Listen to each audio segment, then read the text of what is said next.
Buenas noches, hermanos.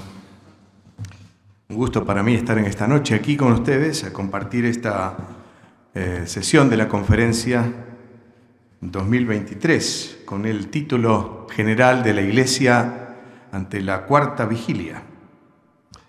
Muchas gracias. Nos hace pensar en una experiencia del Señor Jesucristo relatada en los Evangelios, particularmente en el Evangelio de Mateo, el capítulo 14. Había sido un día muy largo para el Señor, porque después de haber enseñado, predicado a la multitud, dice la Escritura que llegó la tarde, aquella multitud había estado con Él tantas horas, tanto tiempo, eran como 5.000 hombres, sin contar mujeres y niños. Probablemente allí 10, 12, 13, 15.000 personas, no sabemos cuánto. Lo cierto es que el Señor le dice a los discípulos que le diera de comer. Ellos solamente podían recolectar 5 panes y 2 peces, nada para esa multitud. Se los trajeron al Señor, el Señor empezó a orar, bendecir, como era típico de los padres de familia. Tomaban el pan, alzaban los ojos, lo bendecían y lo repartían a sus hijos. Y así hizo el Señor, con la autoridad del Señor. Y entonces tomó esos 5 panes, esos 2 peces, y empezaron a multiplicarse y a multiplicarse, y toda aquella multitud se sació, y todavía sobraron 12 cestas llenas. Así era el Señor. Y luego los despidió y dejó a los discípulos que tomaran la barca y se internaran por aquel lago de Genesaret, el mar de Galilea. Ya era de noche, dice la Escritura. De noche para los judíos eran después de las 6 de la tarde. Y así salió la barca y el Señor se fue a un monte a orar, solo, como acostumbraba.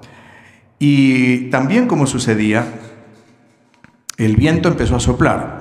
Bajaba del Hermón con fuerza, y entonces se generaba aquella tempestad. Estaban los discípulos, que eran hábiles navegantes, pero sin embargo tenían miedo. Y dice la Escritura que a la cuarta vigilia de la noche, el Señor se apareció. La cuarta vigilia eran entre las 3 y las 6 de la mañana. El tiempo más oscuro, antes que saliera el sol, que amaneciera, es la hora más oscura de la noche. Y aquellos hombres estaban azotados por el viento, dice la Escritura, que les era contraria. La barca estaba en el medio de la mar, azotada por el viento porque le era contrario. Y entonces aparece el Señor y ellos lo vieron y les pareció un fantasma. Y entonces tuvieron miedo y el Señor se acerca, baja sube a la barca, calma la tempestad, calma los vientos y todo se hace grande bonanza. La iglesia está pasando también por este tiempo, el tiempo de la noche más oscura para este mundo. Probablemente, como escuchábamos en la canción también en esta noche, el Señor está a las puertas. Y pronto le vamos a ver, no como un fantasma, le vamos a ver como cantamos en la canción, como el Rey que viene, el Señor que viene en las nubes a buscar a su iglesia. Pero mientras tanto, la iglesia está pasando por este tiempo de la cuarta vigilia, en la hora más oscura, la hora cuando el mundo está empeñado en vivir a espaldas de Dios, cuando el pecado abunda, cuando la fe se quiebra, cuando la iglesia del Señor tiene tanto de debilidad en todos lados, que asusta ya, que preocupa, cuando la fe decae. Sin embargo, la promesa del Señor sigue firme. Y aquel que vino a los discípulos en la cuarta vigilia es el que está viniendo por nosotros muy pronto. Y pronto los cielos se abrirán, el Señor aparecerá. No va a haber tiempo de escuchar la trompeta, porque dice la Escritura que en un abrir y cerrar de ojos iremos al encuentro del Señor, pero escucharemos la trompeta probablemente, que llama a reunión como siempre, el shofar que llama a reunión al pueblo de Dios. Y allí volaremos para estar con el Señor y se terminarán las tormentas, se terminarán los problemas, se terminará todo este viento en contra y estaremos en la presencia de Dios, en la casa del Padre para siempre, jamás. ¿Qué expectativa tenemos los creyentes? Vivir en la cuarta vigilia. Pero la cuarta vigilia justamente nos habla de lucha, nos habla de prueba. El viento es contrario. Y entonces en esta noche yo quiero hablar justamente de una de esas facetas del viento contrario para la iglesia, que es la lucha del creyente contra la carne. Ese es el tema que nos ha tocado. Así que vamos a hablar justamente de eso, la fidelidad ante la carne. Vamos a la Escritura, por favor, en el libro de la carta primera de Corintios, el capítulo 9. Primera carta de los Corintios, o a los Corintios, el capítulo 9 y el versículo 24. Primera Corintios 9 y 24.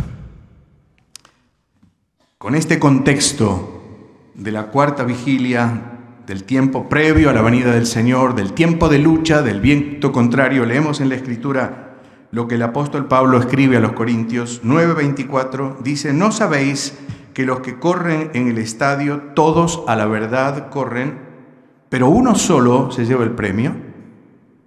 Corred de tal manera que lo obtengáis.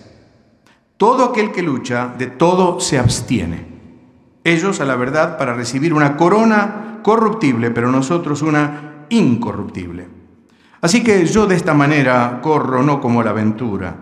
De esta manera peleo, no como quien golpea el aire, sino que golpeo mi cuerpo y lo pongo en servidumbre, no sea que, habiendo sido heraldo para otros, yo mismo venga a ser eliminado. Porque no quiero, hermanos, que ignoréis que nuestros padres todos estuvieron bajo la nube y todos pasaron el mar. Y todos en Moisés fueron bautizados en la nube y en el mar. Y todos comieron el mismo alimento espiritual. Y todos bebieron la misma bebida espiritual.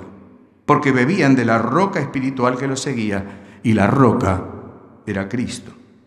Pero de los más de ellos no se agradó Dios, por lo cual quedaron postrados en el desierto. Mas estas cosas sucedieron como ejemplos para nosotros, para que no codiciemos cosas malas como ellos codiciaron, ni seáis idólatras como algunos de ellos. Según está escrito, se sentó el pueblo a comer y a beber y se levantó a jugar. Ni forniquemos como algunos de ellos fornicaron y cayeron en un día 23,000. Ni tentemos al Señor, como también algunos de ellos le tentaron y perecieron por las serpientes. Ni murmuréis, como algunos de ellos murmuraron y perecieron por el destructor. Y estas cosas les acontecieron como ejemplo y están escritas para amonestarnos a nosotros, a quienes han alcanzado los fines de los siglos. Así que el que piensa estar firme, mire que no caiga. Hasta aquí la lectura en esta noche, la palabra del Señor. Quiero mirar en esta noche con ustedes brevemente tres puntos allí. Una lección en este capítulo, estos dos capítulos, digamos, parte de los cuales hemos leído. Una lección, una ilustración y una apelación. Primero, una lección. Los creyentes tenemos en este conflicto indudable que tiene la Iglesia del Señor y cada creyente, cada cristiano, tenemos, bien sabemos, tres enemigos principales. Uno de ellos es el diablo, otro es el mundo y otra es la carne.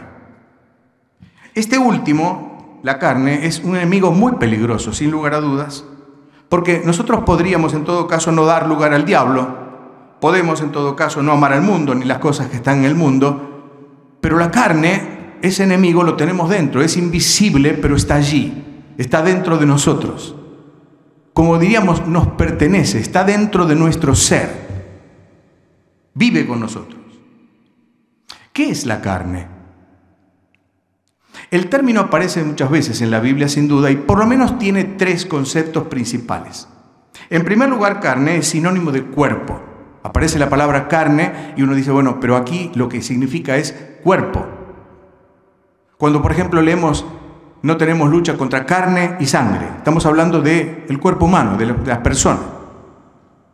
Cuando esa expresión se aplica inclusive a Cristo, podemos leer en la Escritura, en Hebreos capítulo 5 y versículo 7, Cristo en los días de su carne, ofreciendo ruegos y súplicas al que le podía librar de la muerte, etc. Así que se refiere a ese cuerpo que Él tomó cuando el Verbo fue hecho carne o se hizo carne y habitó entre nosotros, dice la Escritura, en semejanza de carne de pecado, como nosotros, como un ser humano. Carne, en segundo lugar, es sinónimo de humanidad, de la gente que habita en la tierra.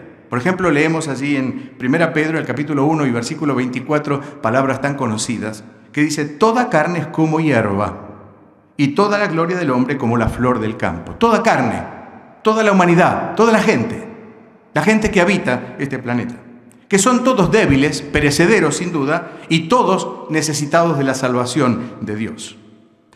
Pero el tercer concepto, y es el que más nos interesa en esta tarde y va de acuerdo al tenor del mensaje que nos pidieron esta noche, concuerda con esa connotación moral o ética a que se refiere la carne, que es sinónimo de naturaleza humana, esa naturaleza que se opone a Dios y a la santidad que Dios exige. Es nuestra naturaleza caída, esa naturaleza que está siempre dispuesta a pecar. La primera vez que aparece en la Escritura, en este sentido, está allí en Génesis el capítulo 6, el versículo 3, donde el Señor dice estas palabras tan interesantes. Dice: no contenderá para siempre mi espíritu con el hombre, porque ciertamente él es carne. Es cierto que Dios es espíritu y el hombre es carne y huesos, el hombre es cuerpo, alma y espíritu, pero está diciendo Dios algo más. Él es carne, es decir, su naturaleza tiende siempre a la corrupción, siempre tiende al pecado. Así que habla de fragilidad, pero también habla de esa tendencia en el ser humano a ir hacia la corrupción siempre. Así es la carne. Pablo lo dice muy claramente en Romanos el capítulo 7, el versículo 18. Dice: y yo sé que en mí, esto es, en mi carne, no mora el bien, porque el querer el bien está en mí, pero no el hacerlo. En la Biblia se le denomina de distintas formas. Se le llama el viejo hombre, el cuerpo de pecado. Se le llama lo terrenal que hay en nosotros. La vieja naturaleza, que nunca se convierte. Usted, hermano, se convirtió al Señor. Pero la vieja naturaleza que usted tiene y que va a seguir teniendo de acá hasta la venida del Señor, nunca se convirtió, nunca se convertirá. Ahí está, como siempre estuvo. Así que va a permanecer con sus tendencias, con sus vicios, con sus atractivos durante toda la vida. Y la vamos a llevar a cuestas, por cierto. Claro, cuando esta naturaleza predomina en el creyente, hace que el creyente sea carnal, o que ande según la carne, o que viva según la carne, como dice la Escritura. Digo, cuando esa naturaleza carnal predomina en el creyente, vence en el creyente, contra la naturaleza espiritual que tenemos, el nuevo hombre, que está en nosotros desde el día que creímos en el Señor Jesucristo, a imagen del que lo creó, dice.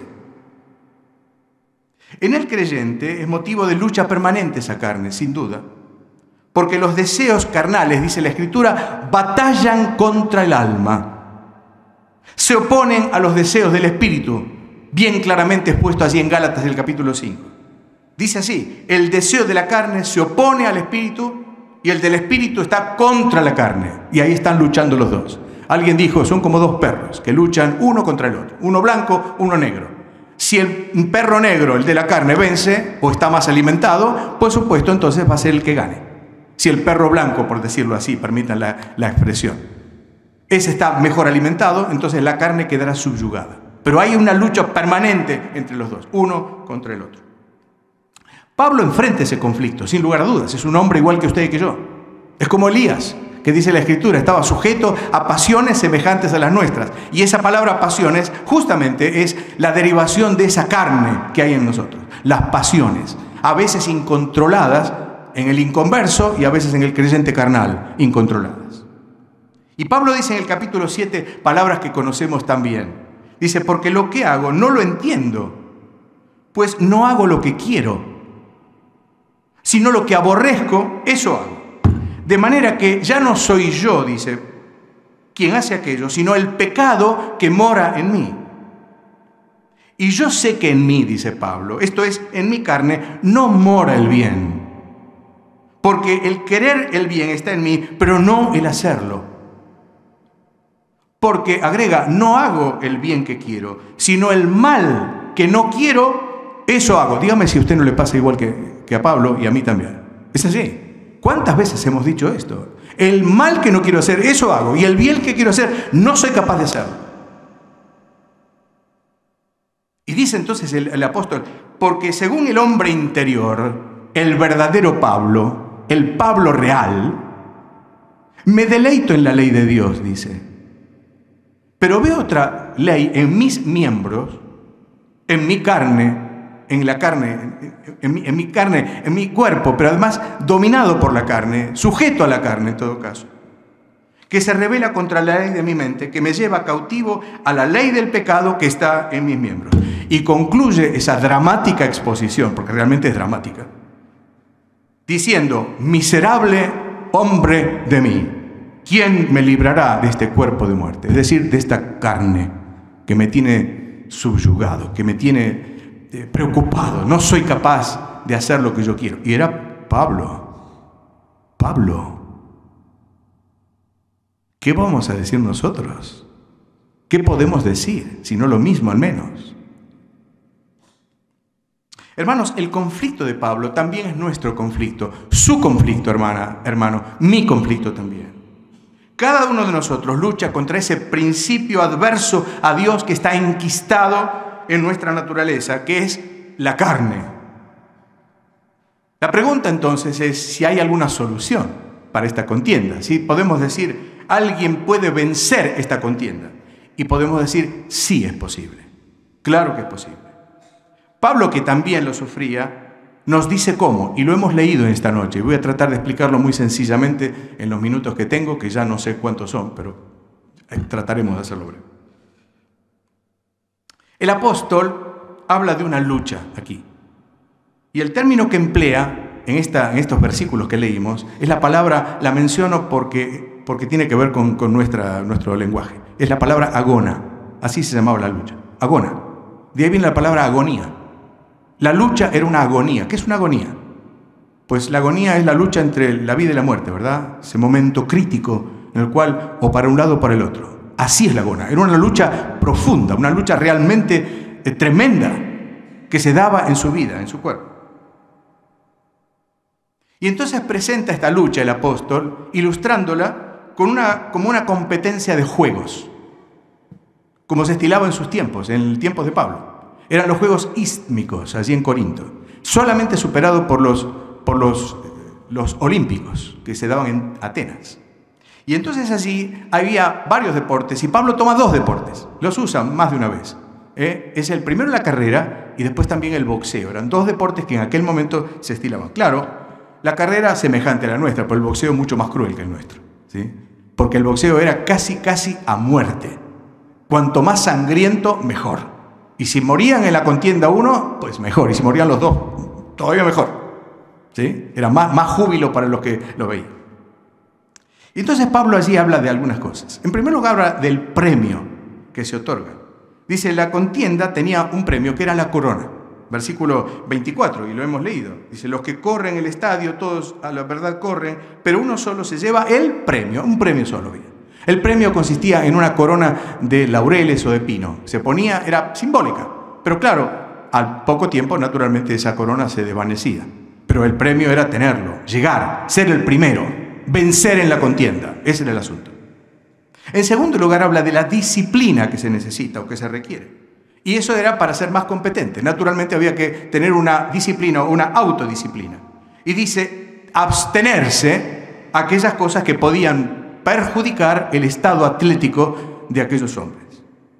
Por lo tanto, abstenerse aquí lo que significa es tener dominio propio.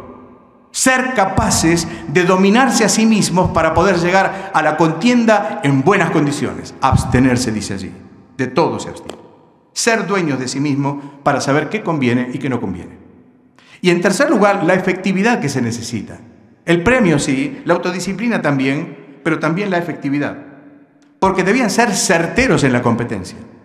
Correr con la vista en la mirada. Ustedes vieron cómo corren los atletas, ¿no? En ese momento están distendiéndose, hacen sus ejercicios, pero una vez que se ponen en el punto y la mirada está allí, y no hay nada que distraiga esa mirada.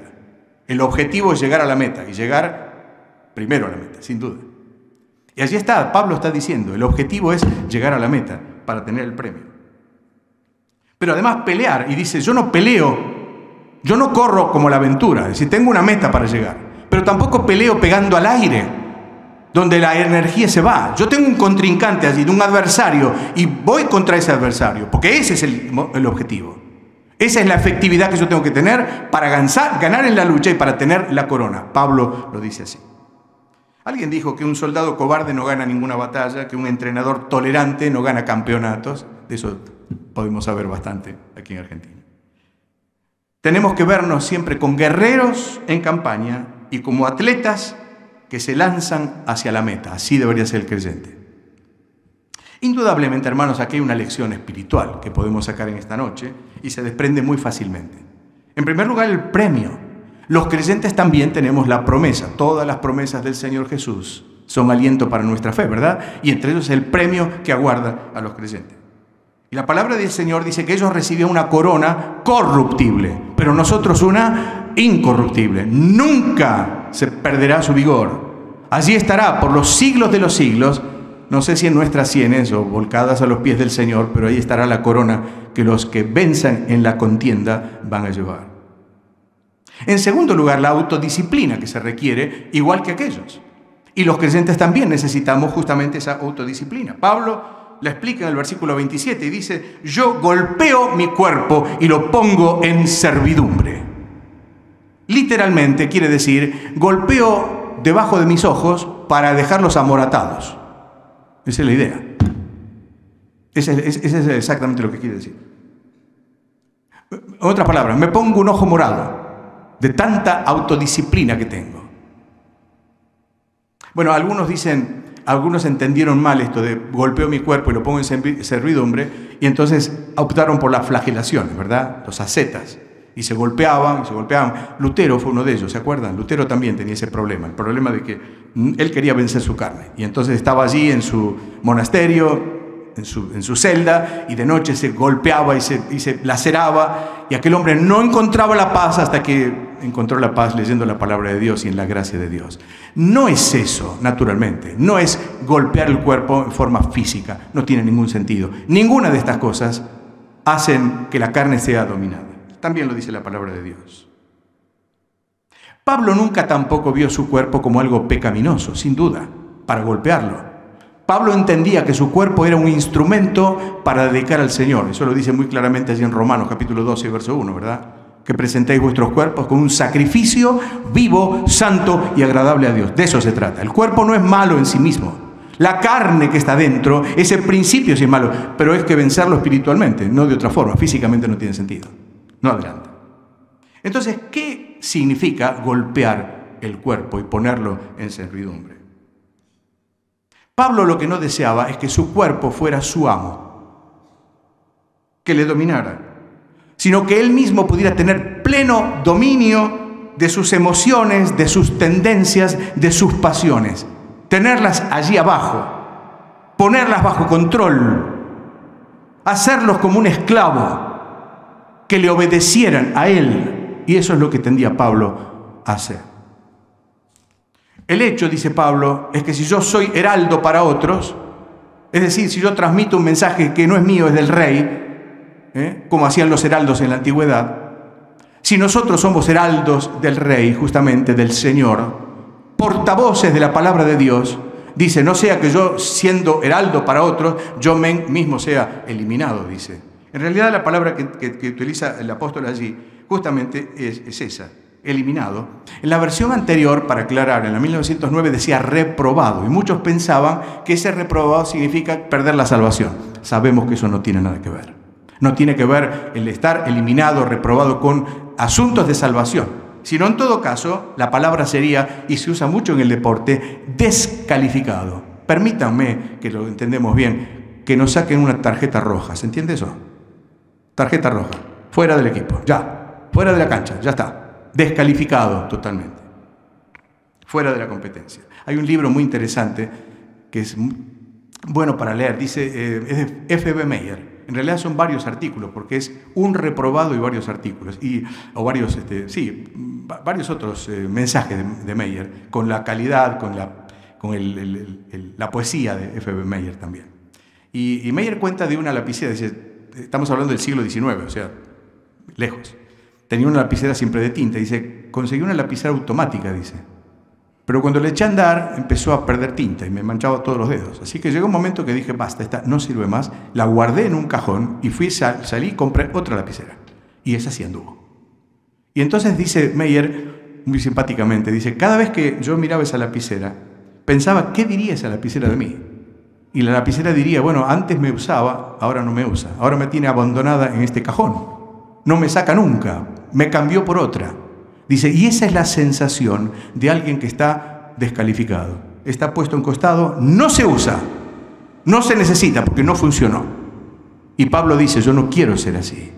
Y cuando un creyente no puede vencer en la contienda, y no puede dominar su carne, y no puede poner su carne bajo control, y no puede hacer que su carne sea un esclavo para que le obedezca porque es cristiano, porque busca al Señor, porque busca hacer su voluntad, porque busca agradar al Señor, entonces ese cristiano queda como en un cajón. Ustedes y yo conocemos muchos cristianos dentro de un cajón, que lamentablemente son como la lapicera, reprobadas, inutilizadas, descalificadas. Ahí están, tantos. Dios nos guarde de eso.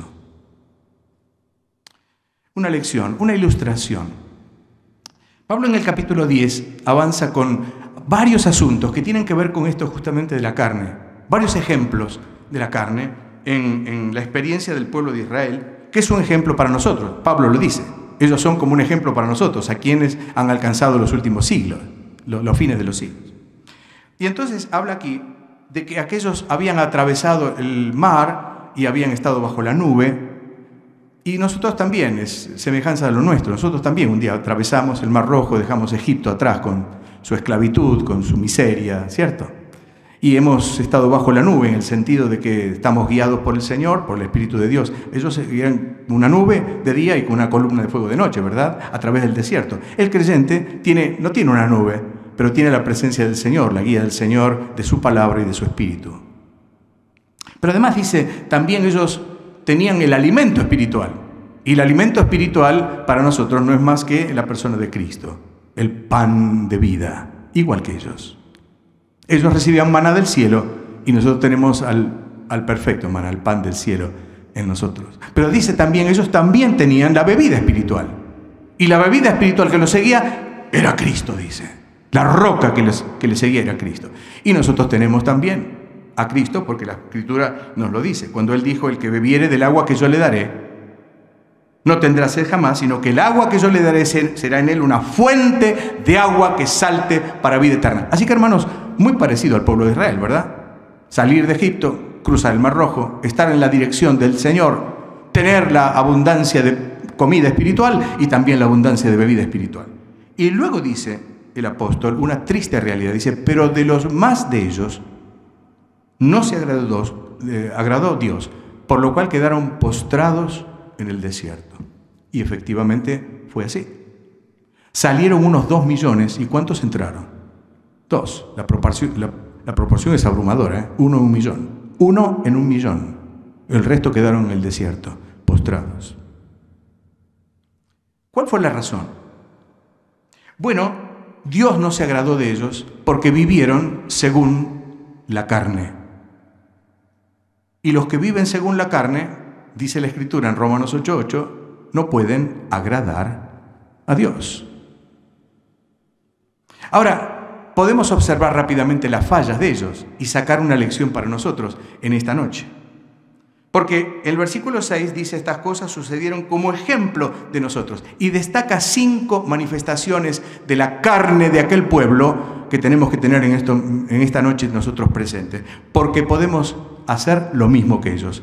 Y podemos también tener esa misma respuesta, que Dios no se agrade de nosotros y que quedemos postrados. No sin la salvación, claro que vamos a tenerla. Postrados como la lapicera de Meyer, inutilizada allí, descalificada.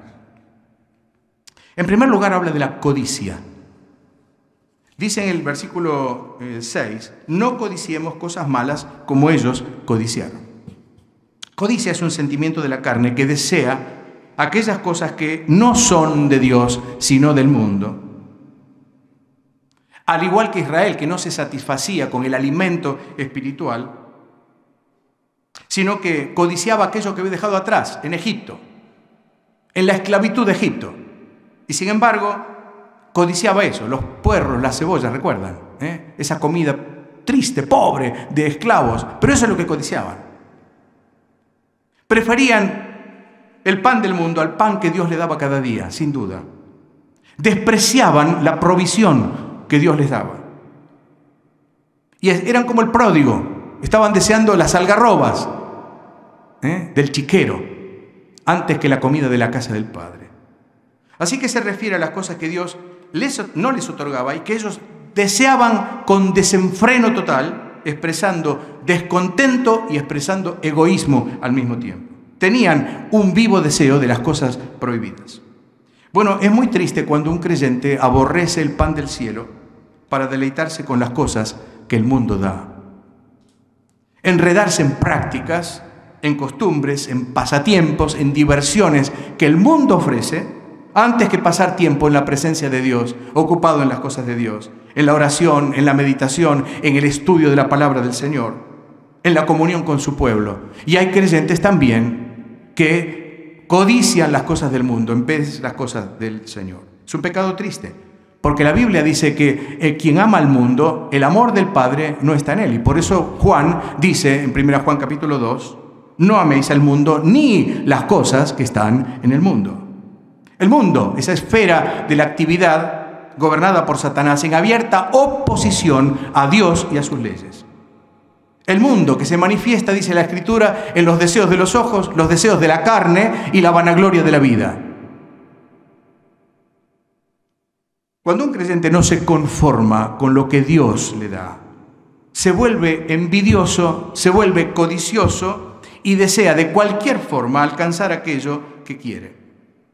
Cuando el Señor dice en Hebreos capítulo 13 y versículo 5, sean vuestras costumbres sin avaricia, contentos con lo que tenéis ahora, porque Él dijo, no te desampararé ni te dejaré. Cuando Israel codició la carne en el desierto, protestando por el pan que decían que era tan liviano, el maná, ¿verdad? Dios se la concedió, pero Dios produjo una plaga allí tan grande que murió gran parte del pueblo. Y fíjense, a aquel lugar le llamaron Kibrot Hataaba, que quiere decir tumbas de los deseos. ¿Cuántas veces hay en los creyentes tumbas de los deseos? Ahí están, los deseos de la carne, los deseos de los ojos, los deseos de la vanagloria del mundo, la codicia de la vida, pero están viviendo con las tumbas de esos deseos, en vez de vivir la vida gloriosa de los hijos de Dios. Segundo, dice idolatría, versículo 7. No seáis idólatras como algunos de ellos, según está escrito. Se sentó el pueblo a comer y a beber y se levantó a jugar, es decir, a divertirse. ¿Recuerdan aquel episodio de la adoración del becerro? Mientras Moisés estaba en la santidad del monte, allí 40 días en la presencia de Dios, su rostro brillaba cuando bajó con las tablas de la ley y escucha al pueblo el griterío, y el griterío era una fiesta que habían tenido. Aarón era un buen hombre, sin duda, pero no se opuso. Y levantaron un becerro y dijeron, este es nuestro Dios. El becerro era uno de los dioses de Egipto, así que tenían todavía la idea de Egipto, no se les iba de la cabeza. La carne les podía, sin duda. Y llega Moisés y mira el becerro y rompe las tablas de la ley y deshace el becerro y lo quema y lo esparce todo. Y entonces vuelve otra vez a clamar a aquel pueblo porque Dios lo iba a destruir. Y dice, bórrame a mí de tu libro, Señor, no borres este pueblo. El resultado fue de la provocación. 3.000 murieron ese día. Ahora, la pregunta es, para nosotros, ¿cuál es la lección? Porque Pablo la deja para nosotros, para los corintios y para nosotros. ¿Se puede adorar ídolos? ¿Podemos tener ídolos en nuestra vida todavía el día de hoy? Sí podemos. Porque bien sabemos que el ídolo es aquella cosa o aquella persona que ocupa el lugar de Dios. Y Dios no comparte su gloria con nadie. O es el Señor o no es nada en nuestra vida. Aquí la idolatría se asocia a actividades meramente carnales. Fíjense, comer, beber y divertirse.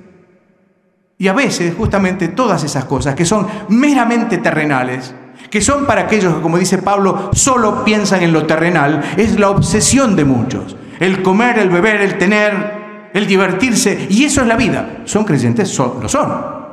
¿Y dónde está la vida? ¿Cómo se manifiesta la vida? Una vida raquítica espiritualmente, pero toda la obsesión es trabajar y trabajar y trabajar para comer, para beber y para divertirse. Y esa es la idolatría del corazón.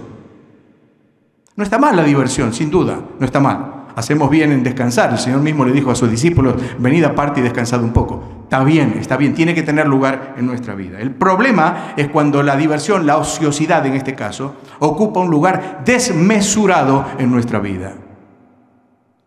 Hay quienes tienen ídolos modernos, la televisión, o las películas, o los juegos electrónicos, lo que llamamos la Play, o el fútbol, o tantos otros.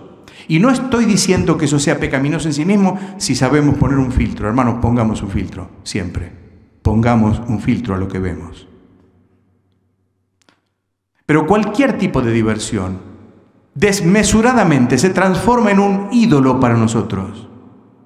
Quita tiempo para dedicarlo al Señor y a sus cosas. Es posible estar 2 o 3 horas viendo una película o un partido de fútbol o jugando a la famosa Play, que no tengo nada con ella, venga, no sé jugar, me ganarían todos los que están acá, ¿sí? Sobre todo los chicos, pero no estoy en contra de ella, estoy diciendo que no somos capaces de estar 2 o 3 horas con eso y después estar solo 15 minutos abriendo la Biblia. Y tal vez 5 minutos para orar, si tenemos ocasión de hacerlo. ¿Y qué es eso? Pues un ídolo. Pues estamos lo mismo que los corintios o lo mismo que el pueblo de Israel. Obviamente una vida así nunca prosperará, nunca crecerá, nunca madurará, nunca agradará al Señor, nunca. 3, fornicación. Dice, ni forniquemos como algunos de ellos fornicaron y cayeron en un día 23.000. En realidad cayeron 24, 1.000 seguramente el otro día. Fueron 24.000. Eso sucedió en Moab, ¿recuerdan? En Baal Peor, cuando aquellos israelitas tuvieron relaciones prohibidas con las hijas de Moab, con las moabitas.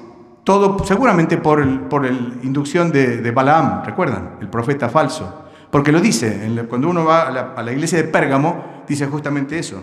La doctrina de Balaam era que enseñaba a los hijos de Israel a comer cosas sacrificadas a los ídolos y a cometer fornicación. Por supuesto que la fornicación es obra de la carne, naturalmente, no tenemos ninguna duda de ello. Un pecado que tiene tremendas consecuencias en lo personal, en lo familiar y en lo congregacional.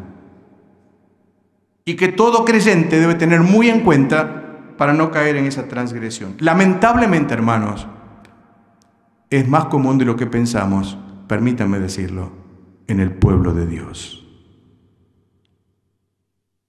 Lo digo con pena, pero es verdad. El mundo vive envuelto, no naturalmente, en ese pecado. La sociedad humana está atravesando las horas en que la inmoralidad sexual es pan de cada día, sin duda. Pero nosotros somos santos. Y la Biblia dice, sed santos porque, no como, no podríamos. Sed santos porque yo soy santo. Y el apóstol Pablo lo dice tan claramente allí en 1 Tesalonicenses capítulo 4 y versículo 3, donde dice, la voluntad de Dios es vuestra santificación. Santificación, que os apartéis de fornicación. Dice que cada uno de vosotros sepa tener su propia esposa en santidad y honor. Cuando dice su propia esposa, traduce una palabra, la palabra que se puede traducir como vaso. Así que puede ser la esposa o uno mismo. Depende cómo se traduzca. Puede ser eso, que cada uno sepa tener su propio cuerpo, su propio vaso en santificación y honor, o su propia esposa o esposo en santificación y honor. Además dice, no en pasión de concupiscencia, los deseos pecaminosos, como los gentiles que no conocen a Dios. Dice, además, que ninguno agravie, pase por encima, ni engañe en nada a su hermano. Y va relacionado una cosa con la otra, Porque el Señor, dice el Señor, es vengador de todo esto, pues no nos ha llamado Dios a inmundicia, sino a santificación. Bueno, creo que no tenemos nada más que agregar sobre esto, ¿verdad? Entendemos bien. La castidad y la santidad de mente, hermanos, y de corazón, sin duda son producidas por vivir la verdadera vida de Dios y ser gobernados por el Espíritu Santo. Un creyente gobernado por el Espíritu Santo puede salir de este pecado. Un creyente que no es gobernado puede tener vulnerabilidad y puede caer en una de estas pasiones de los gentiles que no conocen a Dios. Dios guarde a su pueblo. 4. Tentar al Señor. Dice el verso 9, ni tentemos al Señor como algunos de ellos le tentaron y perecieron por las serpientes. ¿Recuerdan aquella conspiración que hubo contra Dios y Moisés que relata Números capítulo 21? Se quejaron que Dios había sacado de Egipto, inclusive les hizo a Moisés y a Aarón responsables por haber sacado ese pueblo y por dejarlos morir en el desierto. Así fue, eran duros. Por comer un pan tan liviano, dice el pan del maná, y por carecer de agua también. Ingratos, sin duda, incrédulos, a más no poder. Habían sido libertados de un pasado y miserable yugo de esclavitud. Habían visto los milagros de Dios uno tras otro en el desierto, pero se pusieron a tentar a Dios, poniendo en prueba su fidelidad, poniendo en prueba su paciencia y también su poder. Desafiando a Dios. Y la ira del Señor no se tardó en recibir. Y entonces las serpientes, recuerdan, ardientes, que morían el pueblo hasta que Moisés, por mandato de Dios, levantó a la serpiente de bronce, el Neustán, y entonces fueron limpiados aquellos que miraron a la serpiente. El Señor lo utilizó en Juan 3, hablando de eso. Es un riesgo grande tentar al Señor, sin lugar a dudas. Provocarle, abusando de su paciencia, sin incurrir en su disciplina. Pecar livianamente. Persistir en hacer cosas contra su voluntad. Dejar que la carne avance. Que haga lo que quiere en nuestra vida. Bueno, nos puede recordar las palabras de Sofonías 1:12 que dice: castigaré a los hombres que reposan tranquilos como el vino asentado, los cuales dicen en su corazón, ahí viene, el Señor ni hará bien ni hará mal. Eso es tentar a Dios. Cuando caemos en un pecado y vamos y pedimos perdón y volvemos a caer y volvemos a pedir perdón y vamos a caer y volvemos a pedir perdón, ¿no es abusar de la gracia? Pablo lo dice claramente: perseveraremos en el pecado para que la gracia abunde. En ninguna manera, dice. El mismo que escribe Romanos 7, acá está diciendo, en ninguna manera vamos a perseverar. Es cierto que hay lucha, es cierto que la carne está en nosotros, es cierto que lo que queremos hacer no hacemos y lo que no queremos hacer, eso hacemos. Pero Dios tiene el poder para sacarme de ese conflicto y darme victoria. Dios tiene poder para darte victoria, hermano. Y cuando vas al Señor, decirle en el corazón, con todo el corazón, derramándolo en su presencia: Señor, líbrame de esto. Líbrame de esta tentación, líbrame de esta práctica, líbrame de este pecado. Porque si no, puede ser abusar de la gracia de Dios. Y miren, el Señor dice muy claramente estas palabras en Jeremías 46:28. Este versículo me martilló muchas veces en mi mente, en mis tiempos de juventud y después también, porque cuando lo leí dije, esto es para mí, tengo que tener cuidado. Dice: no te destruiré del todo, sino que te castigaré con justicia. Pero escuche, de ninguna manera te dejaré sin castigo. Dios castiga. Algunos dicen, no, Dios no castiga. Sí, Dios castiga. Somos sus hijos, claro que no. ¿Cómo no va a castigar? ¿El padre no castiga a su hijo? Claro que sí. ¿Por qué? Por amor. ¿Para qué? Para corregirle. ¿Dios nos castiga? Sí. Y si no, leamos Hebreos 12, está clarísimo. De ninguna manera te dejaré sin castigo. Hermano, no abusemos de la gracia de Dios. No desafiemos a Dios, porque en algún momento Dios va a venir y el castigo va a llegar. Y cuando Dios pone su mano, es bueno estar en la mano de Dios, pero es difícil estar bajo la mano de Dios. Finalmente, la murmuración. Dice: no murmuréis como algunos de ellos murmuraron y perecieron por el destructor. Naturalmente se refiere a la rebelión de Coré, de Natán y Abiram. Ustedes recuerdan. Esto contra Moisés y Aarón, teniendo deseo de ser sacerdotes, de acusarle a los siervos de Dios, etcétera, etcétera, etcétera. Coré y su familia fueron tragados vivos, dice la Escritura. Notemos una cosa, que estas manifestaciones de la carne, Dios no las deja pasar. Y si no dejaba pasar esas manifestaciones en el pueblo de Israel, solo su gracia y su misericordia hace que nosotros a veces estemos exentos de su castigo, ¿verdad? De su disciplina. Y dice entonces acá, Coré y su familia fueron tragados, 250 hombres quemados por el fuego del cielo, y además 14.700 muertos por una plaga. Dios actúa porque Dios es santo. Ahora, el pecado se repite en la historia. Dios dice, no hablarás contra tu prójimo falso testimonio, murmuración. Luego Moisés dice, no andarás chismeando entre tu pueblo. Eso lo dice la ley de Moisés. Santiago 4:11 dice en el Nuevo Testamento, hermanos, no murmuréis los unos a los otros. Y Filipenses capítulo 2, verso 14 dice, haced todo sin murmuraciones y contiendas. Es un pecado que lamentablemente abunda y muchas veces acompañado por la difamación, por el desprestigio, comúnmente cuando el hermano o la hermana no está presente. Y cuando hay una boca chismosa, esa boca chismosa necesita de un oído chismoso también, si no se corta. Así que la murmuración va agrandando. Y murmurar, hermanos, es serio y grave. Sobre todo, como aquellos hombres, murmurar contra los siervos de Dios. Miren, les voy a decir una cosa. Los siervos de Dios son siervos, son ministros, no tienen nada especial, no son mejores, son ministros, ministro. El minister está debajo del magíster. El magíster es el mayor, el ministro es el menor. De modo tal, si somos ministros, estamos siempre abajo.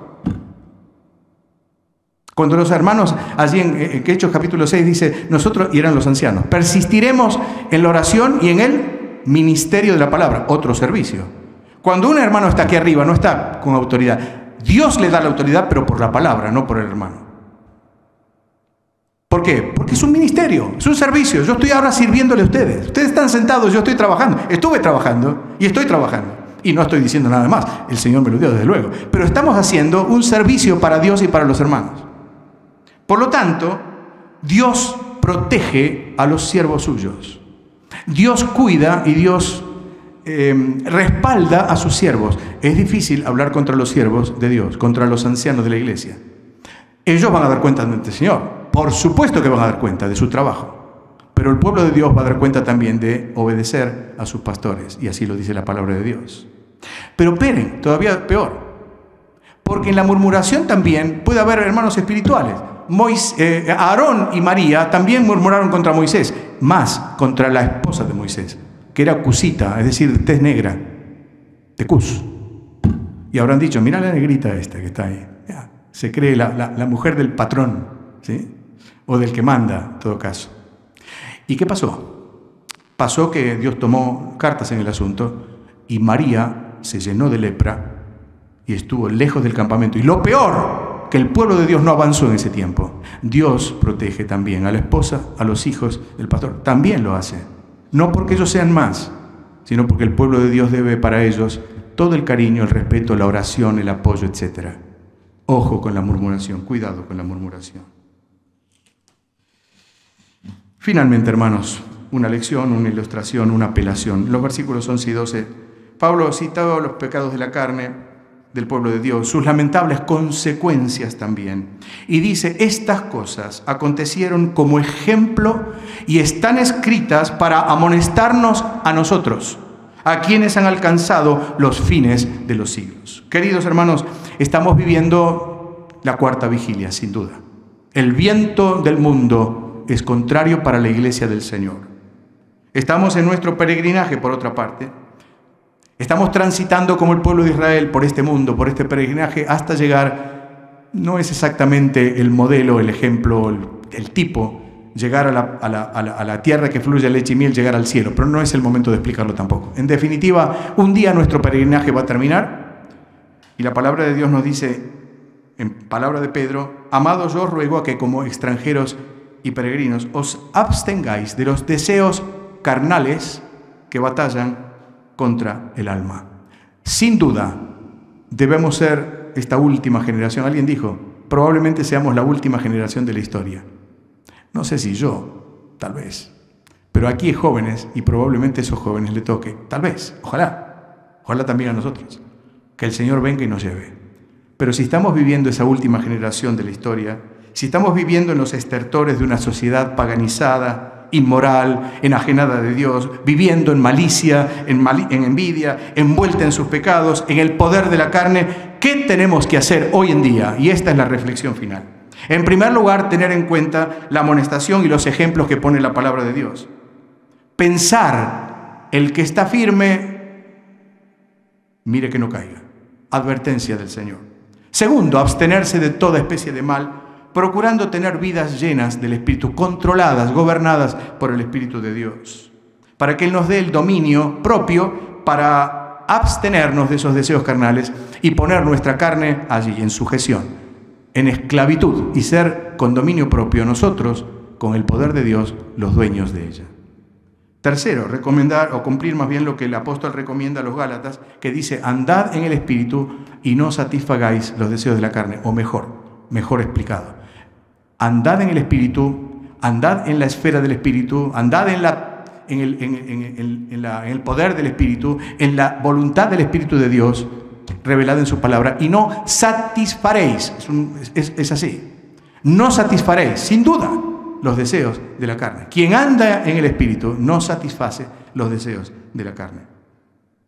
Y finalmente, ir todos los días a ese gimnasio espiritual que es la presencia de Dios para quemar las energías de la carne. Y ojalá podamos hacerlo.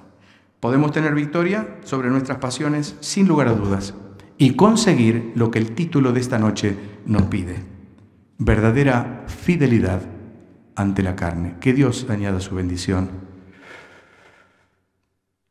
Que la palabra de Dios penetre en nuestro corazón, quede, no mi palabra, la palabra del Señor. Volvamos a ella si es necesario y encontremos en ella la solución para este conflicto que vivimos en esta cuarta vigilia de la noche, el viento contrario, la carne, y seamos fieles a Él. Que sea así. Amén.